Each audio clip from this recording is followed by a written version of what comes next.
자, 그리고 패닉 디스오더 같은데 빨리 치료하죠. 떠나기 전에.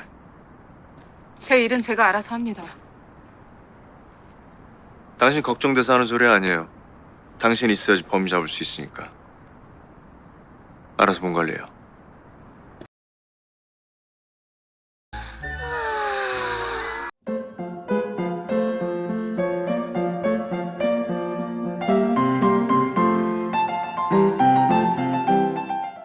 Hello everyone and welcome to another episode of Preethi Was Here. Today we're going to be talking about the top 5 best K-dramas from the first half of 2021. Personally, I have watched so many great 2021 K-dramas. I don't even want to talk about last year, but there were so many bad K-dramas last year. It was a struggle to come up with a top 5, whereas this year I sat down, wrote a top 5 in like literally 5 seconds. Without any further ado, let's just get into it and discuss the best K-dramas of 2021. First up, to no one's surprise, is Voice 4. I actually chose this poster instead of the other one because the other one reminds me too much of Vincenzo, which I'm not a fan of, and you will not see that on this list because I didn't even finish watching it. If you're not familiar with Voice 4, the whole series itself kind of revolves around this woman who we lovingly call Punk Center because she is the head of the 119 call center, which people call when, you know, they have an emergency. They have like a dedicated team called the Golden Time team where they try and save everyone within like, you know, the golden time, which is like within 2 hours of the time that they first receive the call regarding the emergency. And this drama is special because Kang Center has this special ability where she can hear things that other people can't hear. She has enhanced hearing, and every season or every couple of seasons she's paired with like a new actor and everything is like always fresh and new, so it's kind of like Doctor Who a bit. I basically very much love the series. Shout out to Voice 4 or the people behind Voice 4 because they cast like the one person who would like kind of like get me over Voice 2 and 3 and Lee, and that is they casted Seung-heon. I was very excited to see him in a detective role again. He actually plays a LAPD cop in this. LA 조직애들 잠대 놔두고 텄다네요. 한국말은 잘해서 통역 필요 없답니다. His backstory and apparently Kang Center's backstory is also going to be in the plot this season. The season is supposed to be more like humanistic, more about, you know, the stories of the survivors, their lives, and kind of like comforting them after the fact, you know, after everything they've been through. In Voice 4, we're dealing with a serial killer who looks like Kang Center and also has her abilities and is kind of like hard on Kang Center because here's someone else with her abilities who can like use that to their advantage, and this kind of is throwing Kang Center for a loop. So that's cool. It presents like unique challenges and it's interesting to watch. The next one is So I Married an Anti-Fan. This is the poster.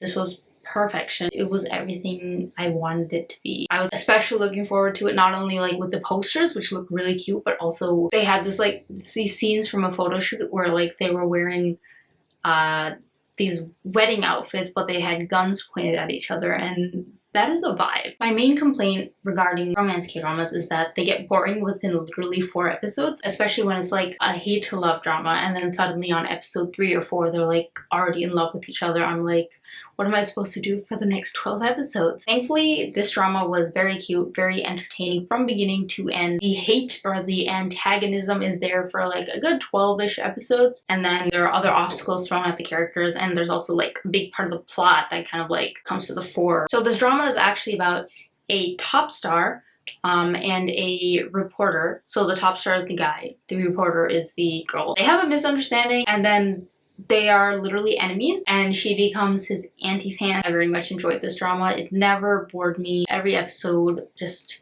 was very fulfilling. It's so rare to get a nice cliche drama like this, so I had a great time. I'm very, very, very soft for this couple. The next one is one that I think people have not heard much about.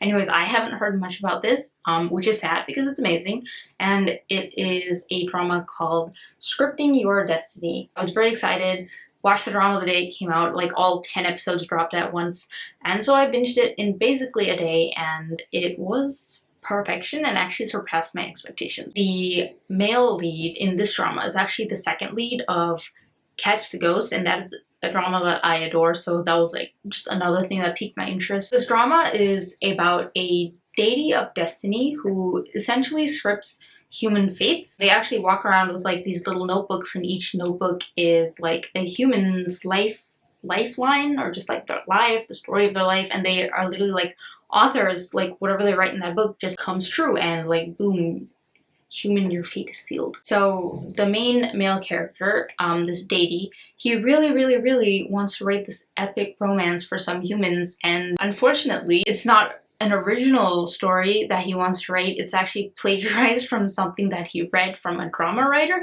and it just so happens that the fate that he wants to write is also for this drama writer. So he's using the drama writer's work to write her own life. So this drama writer is like, why is my life resembling the story that I wrote? And he's like, let me just write you an epic life. And she's like, stop. So there's the supernatural aspect, and at the beginning it just kind of feels like a normal, chill, soft rom-com, and I was enjoying that. But then like the emotions kick in, the plot comes in, the tragedy strikes, and that's when it like really goes boom.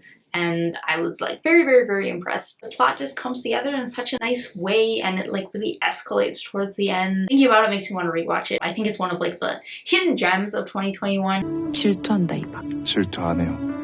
업혀요.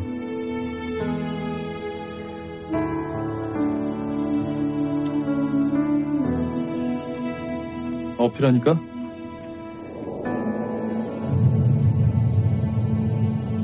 So that's number 3 on the list. Number 4 is Mouse, which is by the same writer as Black, which is a drama I adored. Although Mouse is number 4 on this list, if there was a list named craziest K-dramas ever, I feel like Mouse would probably be number 1. I literally cannot say much about this drama without spoiling it, because it's literally plot twist after plot twist, and the joy and the excitement comes from not knowing what the heck is gonna happen next. A very generic premise or idea or theme that runs through this drama is basically, what if you could identify a psychopath with a single gene, and what if you could do this with the fetus even before the psychopath is born? And this kind of like runs through the entire drama and affects a lot of scenes and things and character decisions. To get a little bit more specific, there's this serial killer called Headhunter.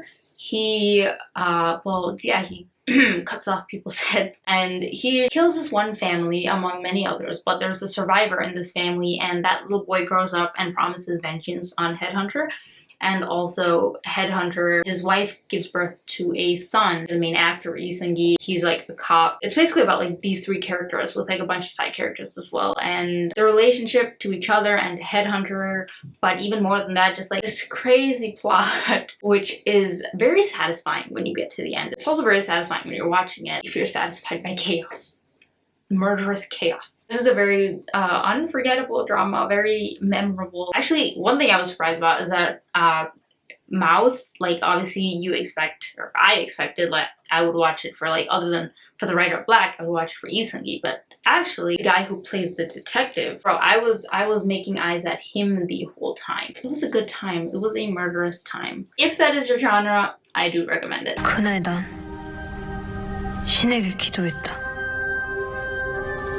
제발 괴물이 되지 않게 해달라고. 신은 결코 나의 기도를 들어주지 않았다. The last one is another hidden gem, more recent. It came out on Netflix. It is called Mad for Each Other, although my alternate name for it would be It's Okay to Not Be Okay, because in my opinion, this is definitely more fitting for that title. And also, I didn't like the actual It's Okay to Not Be Okay drama. I didn't like have anything against it, it just didn't work for me, which is a very unpopular opinion. So this drama also dealt with mental health, but in a more casual, everyday, yet chaotic way. It really blew me away, and I was like never expecting to love it this much. I really love the main 2 characters, and also like every single side character except the villains grew on me. From the beginning, I was very interested in this drama just as like a source of entertainment, because at the beginning it was just like very wacky and funny, and it was like really nice stress relief and like very nice to watch after work. But then after that, we get to know the characters and the past, and we get to see them grow and like grow towards each other, and there's also all these like side characters. There's a cross-dressing man, there is a part-timer, there are these nosy ajmas and everything. The actual premise of this drama is basically that there are two people who annoy each other very much, get on each other's nerves constantly, but also they can't get away from each other because they're literally neighbors, which they find out much to their dismay, and also they go to the same therapist. They're just butting heads constantly. It's just a very nice exploration of characters and neighbors. There's so much more to people than meets the eye. Very, very good, wholesome, cute, funny drama.